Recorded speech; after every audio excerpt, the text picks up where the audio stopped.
안녕하세요. 가정의학과 전문의 이동환입니다. 저는 교육하는 의사 이동환 TV라는 유튜브 채널 운영하고 있고요. 현재 구독자 숫자는 110만 명입니다. 그리고 이번에 새로 나온 저의 책 바로 부자의 몸의 저자이기도 합니다. 이 책은 저 8번째 책이고요.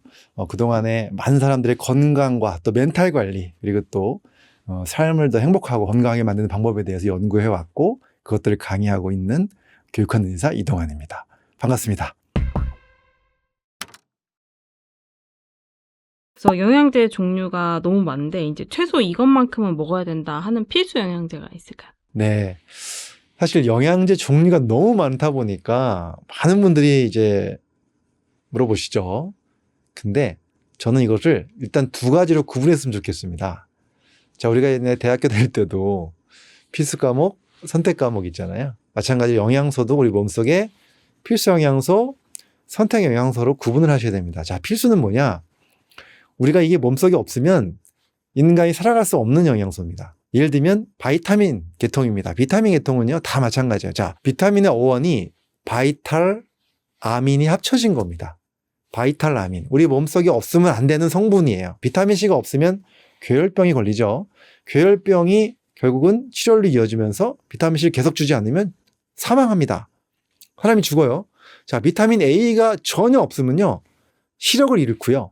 비타민 B가 우리 몸속에 전혀 없으면 세포 대사가 되지 않기 때문에 인간 자체가 살 수가 없습니다. 비타민 D가 없으면 뼈가 만들어지지 않기 때문에 살 수가 없어요.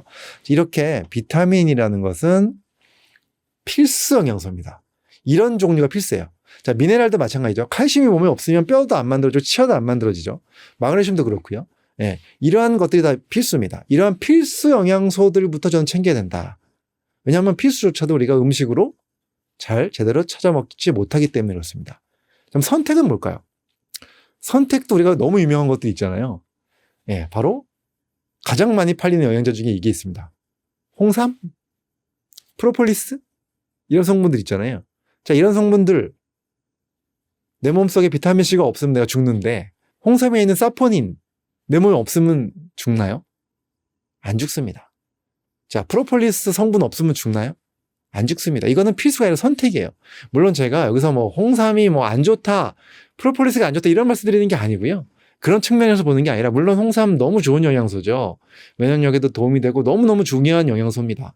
그런데 그런 측면에서 말씀드리는 게 아니고 필수가 먼저다. 우리가 집을 지을 때도 기둥을 세워야 되고 바닥을 먼저 쳐야 됩니다. 바로 필수, 우리가 가장 내 신진대사가 활발하게 돌아갈 수 있고 내 세포가 제대로 돌아갈 수 있는 가장 필수적 영양소를 먼저 챙기는 게 도움이 된다. 그래서 필수부터 챙기는데 그럼 뭐가 있느냐? 일단은 비타민 종류들입니다. 종합적으로 비타민 종류가 풍부하게 들어있는 종합 비타민 정도 하나는 일단 좀 드셨으면 좋겠다. 요즘 종합 비타민 너무 잘 나와요. 그래서 비타민 B군이 한 8가지 있잖아요. 비타민 B군이 골고루 굉장히 고용량으로 잘 들어있는 제품들이 많이 나옵니다. 비타민 B군 충분히 들어있고 거기에 뭐 좋으면 마그네슘도 좀 들어있으면 좋고 그 다음에 또 거기에 뭐 비타민 C나 비타민 D도 조금씩 다 들어있어요. 그런 종합 영양제들을 하나 정도 선택하는 게 일단 첫 번째로 권장드리고 싶고요. 그 다음에 두 번째는 필수 영양소 중에 지방산, 필수 지방산이 있습니다. 그게 바로 뭘까요? 그게 바로 오메가3입니다. 사실 오메가3는 영양제로 안 먹고 음식으로 먹을 수 있어요. 근데 생선을 거의 이틀에 한 끼는 꼬박꼬박 먹어야 돼요. 아무리 못 먹어도. 자, 가능하지 않죠. 그래서 그 정도로 우리가 생선을 안 먹고 살기 때문에 오메가3 영양제가 이제 필수가 된 거죠. 사실 음식만 잘 챙겨 먹으면 오메가3 안 드셔도 되거든요. 자, 들기름도 좋습니다. 들기름을 우리가 정말 많이 먹는다면 오메가3 영양제 따로 안 먹어도 될 정도죠. 물론 동물성 오메가3인 생선기름하고 식물성 오메가3인 들기름하고는 차이가 있어요. 이게 포텐시 차이가 10배 정도 차이 납니다. 들기름은 식물성이라서 EPDHA가 아니고요. 식물성 오메가3입니다.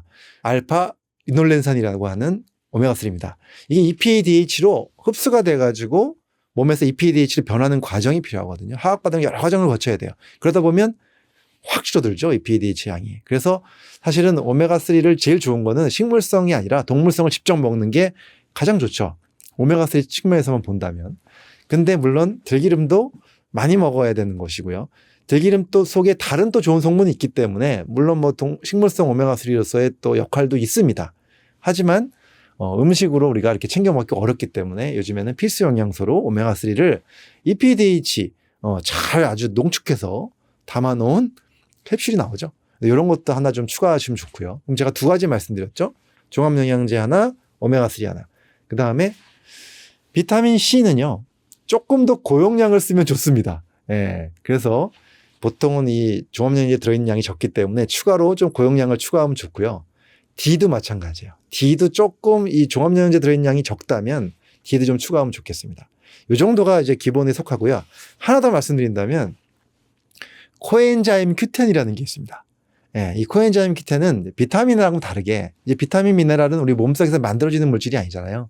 음식으로 먹어야만 되는 물질인데 코엔자임 Q10은 몸에서 만들어지는 물질이기 때문에 어떻게 보면 영양소라고 보기 어렵죠. 예, 어떤 효소의 하나라고 보시면 됩니다. 코엔자임 Q10. 근데 이 코엔자임 Q10이 어떤 역할을 하느냐.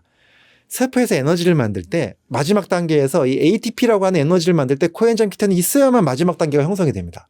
그래서 코엔자임 Q10은 활력을 주는 가장 중요한 효소라고 보시면 되고요.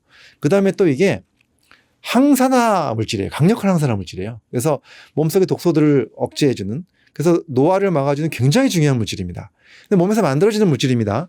근데 이 코엔자임 Q10이 글쎄 20, 30대에는 피크를 치다가 40대, 50대가 되면 만들어지는 양이 확 줄어든다는 게 문제입니다.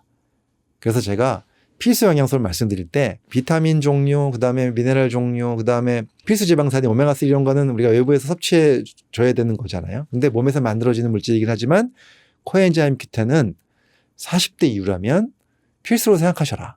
그래서 추가적으로 좀 복용해 주시면 너무 좋겠다. 이 말씀을 꼭 드리고 있죠.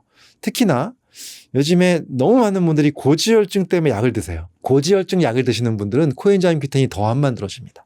뭐 고지혈증 약도 사실 여러 가지가 있지만 가장 많이 쓰이는 약의 원리가 스타틴 계열의 약이 원리가 뭐냐면 세포에서 콜레스테롤을 만드는 과정을 억제하거든요. 위에서 콜레스테롤을 안 만들어지게 합니다.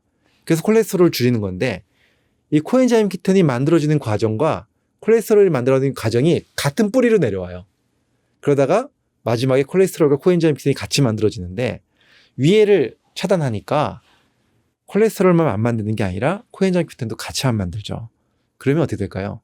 우리 몸속에 활력도 떨어지기가 쉽고 항산화 물질이 떨어지니까 노화도 빨리 올 수 있겠죠. 그래서 40대 이후라면 당연히 드셔야 되는데 특히나 콜레스테롤 약을 드시는 분이라면 코엔자임 Q10 보충은 반드시 하셔야 된다. 이 말씀을 꼭 드립니다. 그리고 이런 기본적인 필수 영양소를 챙기고 나서 좀 더 여유가 있다. 그럼 그것도 좋은 뭐 홍삼도 더 드셔도 좋고요. 유산균도 드셔도 좋고요. 요즘은 유산균도 막 이제 필수에 막 많이 포함을 시키긴 하지만 엄밀하게 말하면 필수는 아닌데요. 그래도 뭐 필수 쪽에 많이 가깝죠. 그래서 이런 것들을 추가로 드시면 좋을 것 같습니다. 방금 말씀하신 그 오메가3를 오래 먹으면 간에 손상이 있다는 의문도 있던데 정말 그런지 궁금해요. 그런 질문을 많이 올리셔가지고 제가 다 찾아봤는데요. 근거 없는 이야기라고 보시면 되고요. 오히려 오메가3가 간 건강에 도움을 준다는 연구들도 꽤 많이 있습니다. 그래서 우리가 많이들 걱정하는 게 영양제를 많이 먹다 보면 간 손상이 오는 거 아닌가 걱정하는 분들 굉장히 많잖아요. 근데 오히려 비타민 C, 비타민 B군 이런 수용성 비타민들은 반대로 간에 너무 좋은 영양소입니다. 비타민 C 많이 먹으면 많이 먹을수록 간에 좋습니다. 그리고 글루타치온도 요즘 많이 나오잖아요. 글루타치온 간에 너무 좋은 영양소고요. 오메가3도 적정량을 드신다면 안 드시는 것보다 간에도 좋습니다. 근데 뭐가 문제냐?